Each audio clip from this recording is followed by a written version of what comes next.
यो महान महिमा दिनुहुने परमेश्वर हजुरलाई करोडौँको धन्यवाद यीशु मसीहको नाममा।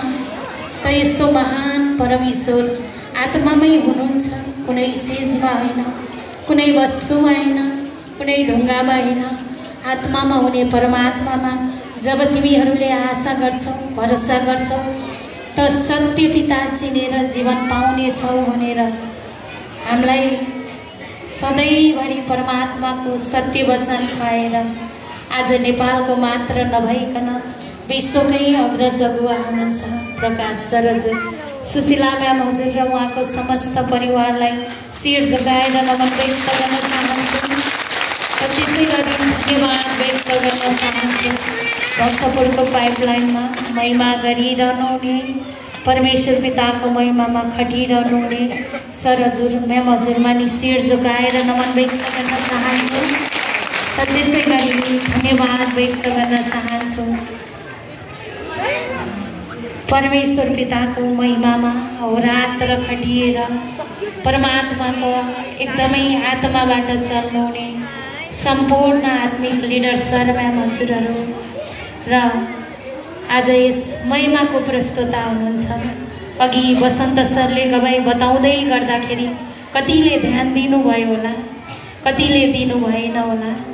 त परमात्मा तपाईँ सत्य हुनुहुन्थ्यो र आज हामीले उहाँको जीवन देख्न पायौँ होइन त? परमेश्वर महान हुनुहुन्छ नि, परमात्मा चान्चोले हुनुहुन्छ हुनुहुन्न नि। सानो शैतानले चाह्यो भने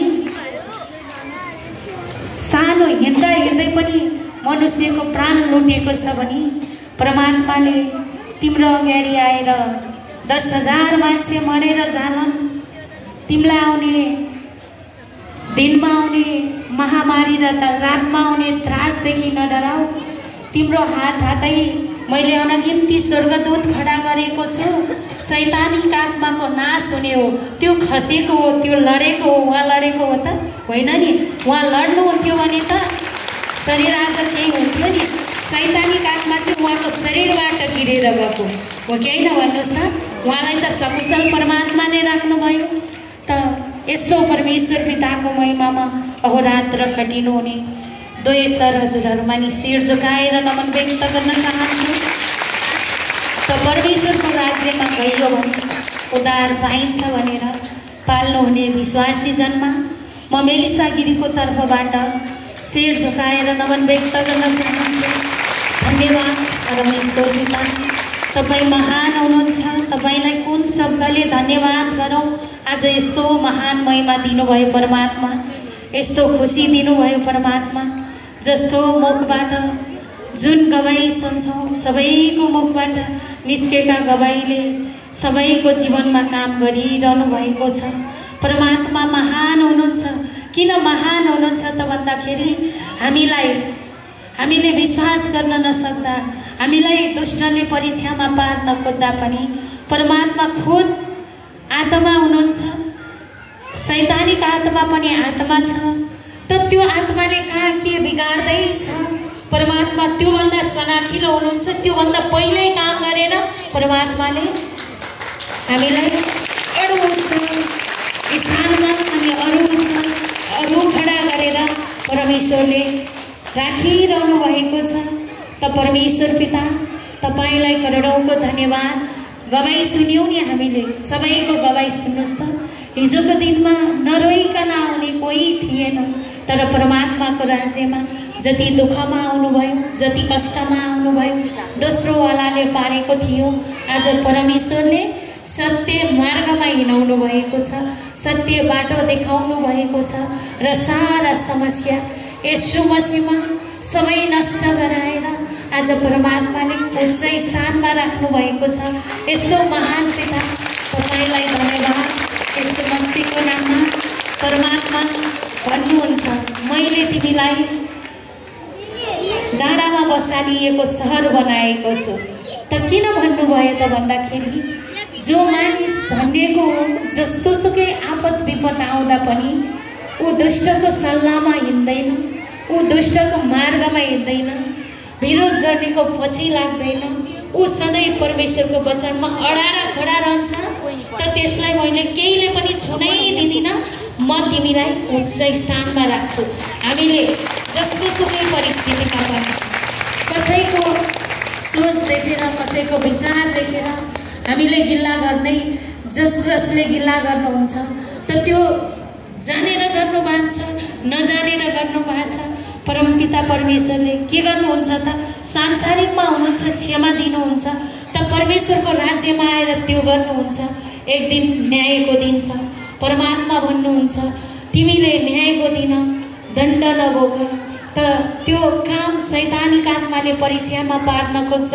तिमी सधैँ सुधारेर मैले नयाँ आत्मा दिएको छु, जो बालक जस्तो भएर अटल रहेर बढिरहन्छ।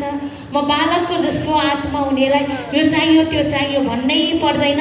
तिमीहरूको हृदय जस्तो छ, तिमीहरूको लागि मैले आशीर्वाद तय गरेर राखेको छु।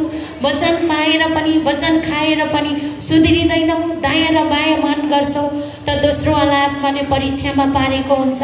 हामी भन्छौँ नि हामीलाई यसले यसरी बिगारेको छ, जादु तन्त्र मन्त्र, काला जादु, काला टुनामुना यसले बिगारेको छ। तपाईहरू जानुहोस्, स्मशान घाटमै गए पनि शैतानिक आत्मा तपाईलाई देख्नको 7 कोस टाढा भाग्छ भने तपाईहरूलाई त्यो तन्त्र मन्त्रले बिगार्न सक्छ? कुनै पनि चिजले कहीँ छुन सक्छ? त्यो सक्दैन। परमात्मा भन्नुहुन्छ मेरो सन्तान मैले तिमीलाई खारिएको छु। मसीको अर्थ के हो? खारिनु। त बढी तेल खारियो भने के हुन्छ? तरकारी मिठो हुन्छ। कुनै पनि कराईमा मजाले तलबाट ग्यास लागेका छौँ, माथिबाट केही किरा आयो भने के हुन्छ? नष्ट हुन्छ। त शैतानिक आत्माले हामीलाई प्रहार गर्छु भनेर ऊ आएको छ भने परमात्मा त्यस्तै खारिएको परमात्मा हुनुहुन्छ। त हामीले वचन खाएका छौँ, यो वचन हृदयमा खेलाउनको साथ त्यो दोस्रोवाला आत्मा छटछट कामेर अघि पहिल्यै भागिसकेको छ। त सधैँ भन्नुहुन्छ परमेश्वरले तिमी मेरो पवित्र सन्तान, तिमी जसरी पवित्र छौ, जसरी मैले दही पखाली गरेर लिएर आएँ। हिजो हामीले रिसमा रह्यौँ, घमण्डमा रह्यौँ, व्यभिचारी सोचमा रह्यौँ, लोभमा रह्यौँ, क्रोध गऱ्यौँ, अरूको नराम्रो सोच्यौँ, अरूको निन्दा गऱ्यौँ। त त्यो आत्मा आज पनि सच्चाइमा आएर छ भने मैले तिम्रो जीवनमा काम गर्ने छैन। अब आएर जब सुध्रिएर अगाडि बढ्छौ, अरू सुधार्ने इच्छा छ, अरू तिमी चम्केको हेर्ने इच्छा छ। आज हामीले गवाई सुन्यौँ नि, यति मात्र होइन परमेश्वरले दिन चाहनु भएको, यो त हामीले 5% मात्र परमेश्वरको महिमा पाएका छौँ। अरू 95% बाँकी नै छ। जो सुध्रियो त्यसले परमेश्वरको तर्फको महिमा पाइहाल्यो। हिजो हामीले गवाई बताउँदा के भन्छौँ? मेरो हिजोको दिनमा मैले विश्वासै नगर्दा परमेश्वरले काम गर्नुभएको थियो, मेरो जीवनमा गवाई प्रकट भएको थियो। आज चाहिँ अहिले समस्या देखिएको छ भन्नुहुन्छ नि। हिजो निर्दोष बन्नुभयो, आत्मिक बन्नुभयो, काम प्रकट भइहाल्यो। शुद्ध मन गर्नुभयो, परमात्माले आशीर्वाद दिइहाल्नुभयो। अब सच्चाइमा आएर पनि सुध्रिएनौँ, रिस राग घमण्ड अहंता लिएरै बस्यौँ भने शैतान आत्माले काम गरिरहेको हुन्छ।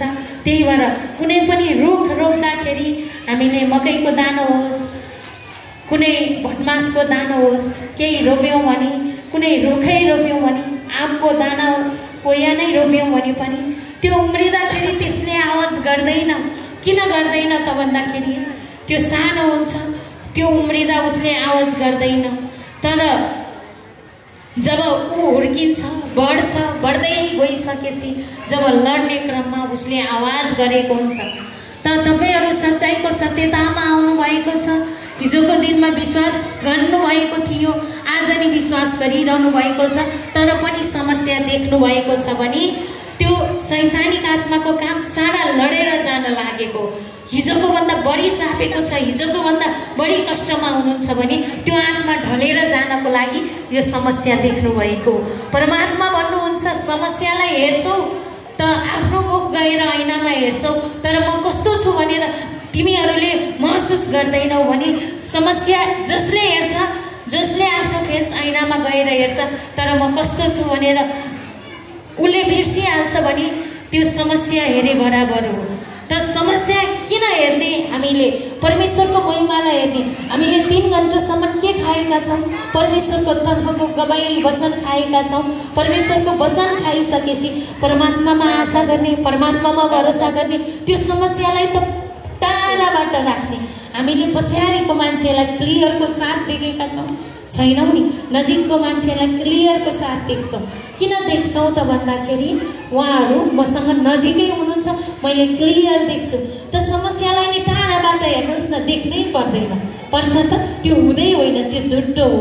त्यो झुट्टो कुरा टिक्न सक्दैन नि। त परमात्मा भन्नुहुन्छ समस्यालाई टाढा राख्नु, मेरो महिमालाई नजिक राख्न। जब मलाई नजिक राख्छौ तिम्रो जीवनमा मैले काम गरेर देखाइहाल्छु, परमात्मा भन्नुहुन्छ। त परमेश्वरले जब हामी परमेश्वरमा गहिरिँदै जान्छौँ, विश्वास बढाउँदै जान्छौँ, परमात्माले समझमै नभएको काम गरेर देखाउनुहुन्छ। जसरी पृथ्वी आकाशभन्दा उच्च छ, हाम्रो सोचभन्दा करोडौँ गुणाको डोज परमात्माको सोच अति नै उच्च छ। परमात्मा भन्नुहुन्छ। अस्ति एकजना म्यामले मलाई फोन गर्नुभएको थियो, मेरो श्रीमानले रक्सी जुस पिउनु नै भएको छैन, किन मैले यो देखिरहेको छु भन्नुभएको छ। त तपाईँले बोल्न थाल्नु भएको छ, उहाँले रक्सी खाएको बोल्न थाल्नुहुन्छ, अनि उहाँले कसरी सुध्रिनु त? तपाईँले त्यो खाएकोलाई हेर्दै नहेर्नुहोस् न, पहिले सुध्रेको राम्रो भएको हेर्न थाल्नुहोस् त। उहाँले आएर गाली गर्नुहुन्छ भने तपाईँले त्यो प्रशंसा गरेको हो भनेर सोच गर्नुहोस् त, त्यो समस्या टिक्छ त? त्यतिखेर समस्या आयो, कुला मजाले श्रीमानले रक्सी खाएर आउनुभयो, तपाईँले गाली गर्न थाल्नुभयो भने त पहिले उहाँले गाली गरिहाल्नुहुन्छ, उहाँले निन्दा गरिहाल्नुहुन्छ, उहाँले तपाईँको विरोधमा लागिहाल्नुहुन्छ। उहाँ रक्सी खाएर आउनुहुन्छ, तपाईँले पहिलेको भन्दा बढी माया गरिदिनुहोस्, पहिले भन्दा प्रेम गरिदिनुहोस्। रक्सी खाएर आउनु भएको छ, तपाईँले के गर्नुहोस्? उहाँको निन्दा नगर्नुहोस्, तपाईँले गाली नगर्नुहोस्। परमात्मा तपाईँको राज्यमा अब जाने योग्यको बनाउनुहोस् भनेर मजाले पितामा अन्य भाषा प्रार्थना गर्नुहोस् त। त्यो सोच शैतानबाट आएको हो, त्यो कुलतमा फसाएको शैतानिक आत्माले हो। परमात्मा त्यो पनि रहेछ, त्यति हल्लायो भने परमात्मा हुनुहुन्न, त्यो हल्लाउनेवालालाई भगाउन सक्नुहुन्न। परमात्मा स्थिर हुनुहुन्न, स्थिरताको काम गरेर देखाउनुहुन्न। गरिसक्नुभयो भनेर मन बनाउनुहोस् त, पाइसक्नुभयो। उहाँ समस्या बोल्नुहुन्छ, सधैँ समस्या पाउनुहुन्छ। यो त मेरो लागि ठुलो महिमा बोल्न थाल्नुहोस् त, ठुलो महिमा प्रकट भइहाल्छ। परमेश्वर सधैँ भन्नुहुन्छ समस्या नहेर। हामी चाहिँ के गर्छौँ? अलिअलि समस्या आयो, बाधा आयो, अवरोध आयो, हेरिहाल्छौँ। त्यो हेर्ने समय पितालाई हेर्नुहोस् त। हाम्रा गुरु येशू मसीहलाई चाहिँ समस्या आएको थिएन त?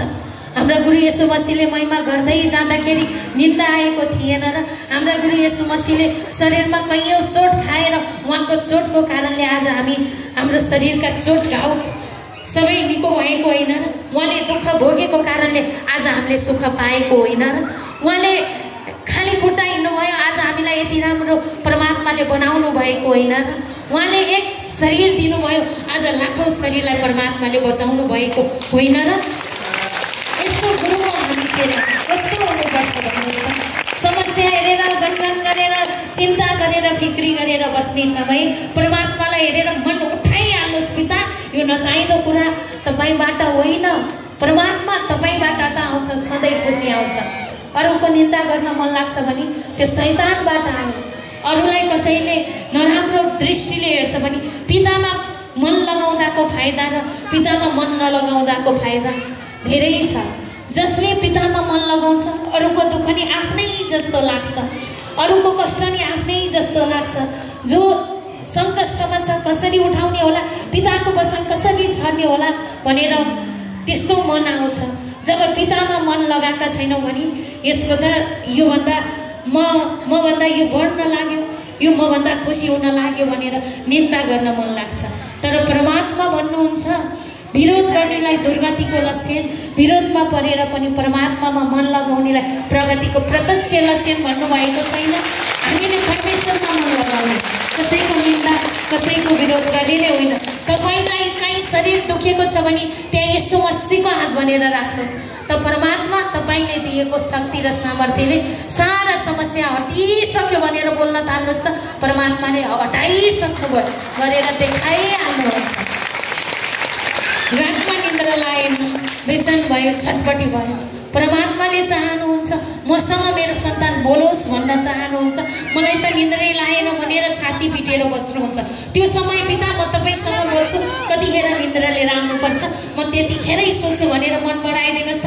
त्यो निन्द्रा नदिने शैतान अघि पहिल्यै भागिसक्यो छैन, होइन, त्यो झुटो कुरा तर्किसक्यो। परमात्मा सधैँ भन्नुहुन्छ मेरो सन्तान मैले तिमीलाई त्यतिकै बनाएको छैन, खुद मेरो हातले बनाएको छु, मेरो आशीर्वाद दिनलाई मैले तय गरेको छु।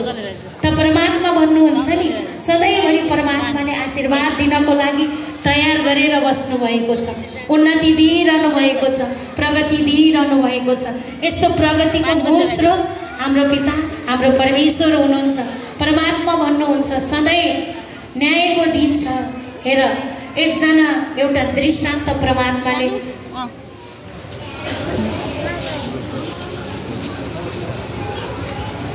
परमेश्वरलाई धन्यवाद येशू मसीहको नाममा।